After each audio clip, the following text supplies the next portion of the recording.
جی، دنیا بھر کی طرح کبیر والا میں بھی محرم الحرام عقیدت، ادب اور احترام کے ساتھ منایا گیا۔ سیکورٹی کی اگر بات کی جائے تو سیکورٹی کے انتظامات جو کیے گئے تھے ان میں جلوس میں آنے والے آس پاس کے تمام رستے جو تھے وہ خاردار تاریں لگا کر سیل کر دیے گئے تھے۔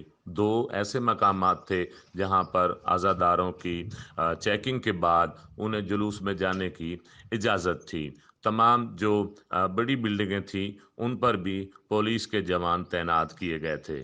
اگر بات کی جائے ریسکیو 1122 کی تو ان کا بھی تمام تر عملہ جلوس میں شریک رہا۔ نویں محرم الحرام کا مرکزی جلوس رات 8 بجے امام بارگاہ ایریا والا سے برآمد ہوا اور وہ اپنے روایتی راستوں سے گزرتا ہوا امام بارگاہ بھٹیاں والا پر اختتام پذیر ہوا۔ میپ کو اگر وابڈا کی بات کی جائے تو جلوس کے تمام تر روٹ پر جو لائٹس کا انتظام تھا اس کو یقینی بنانے کے لیے وابڈا کی جانب سے تمام تر عملہ بھی جلوس میں شریک رہا۔